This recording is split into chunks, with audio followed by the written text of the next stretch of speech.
Hey, it's Rick and Brian from Grumpy's Diesel, and we have noticed an increase in DEF issues on trucks lately, and really wanted to kind of address them because there's a lot of misunderstanding of what the DEF system does, how it works. We're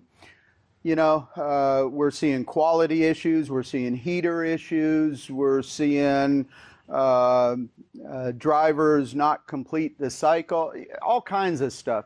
So wanted to start out with basics. DEF fluid is the fluid that's introduced into the exhaust to help clean up the tailpipe emissions. Without getting too technical, we've got a thing called NOx gas, which is a harmful gas to the atmosphere.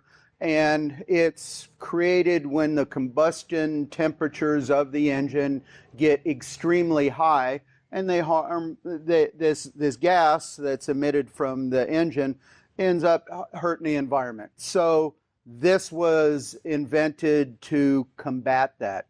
I'm going to let Brian take over just a little bit. He's a lot smarter when it comes to this. He's got a lot deeper with it, but let's go there. Okay.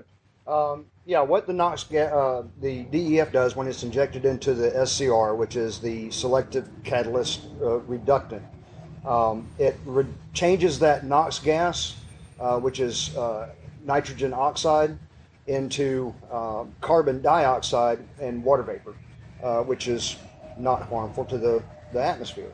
Sometimes they can be very difficult to diagnose because what we see is people, they'll tend to stop and buy their DEF fluid.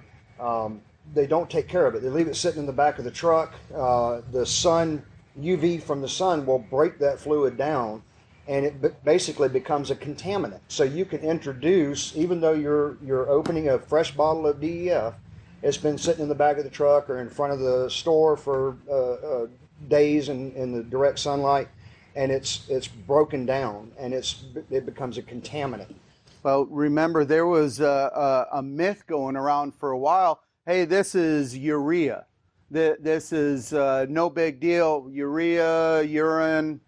Yeah. and people were actually making up stuff. We've actually seen people will actually pour water into it because they think it's the same thing. It's not, and it becomes a contaminant. So what happens is the truck actually tries to use that fluid, and when it doesn't see the outcome in the sensors in the exhaust system, it will flash a message that it is a poor DEF quality. And this one in particular is out of a Chevrolet, I think it's the 13 Duramax. And this customer was continually getting a message for contaminated or poor DEF quality. And we finally got to the conclusion that... Well, let's hang on. He went in how many times to the dealer, several times. And he finally gave up with the dealer because they just couldn't figure out what was going on. The meantime, they had actually two problems. One, it was contaminated DEF, which they never used all of it, so they kept adding to it, and it was continuing to be contaminated DEF.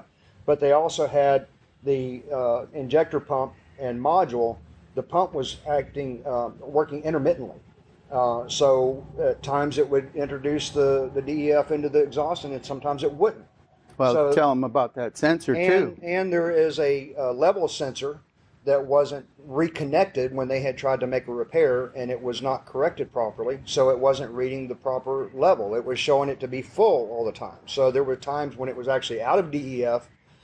So there was a bunch of things going on, so we had to get to the bottom of it. But the main thing is to take care of that DEF fluid. If you're going to buy it and carry it with you in your truck, don't leave it in the bed of the truck. Don't leave it sitting out there in the sun and the heat.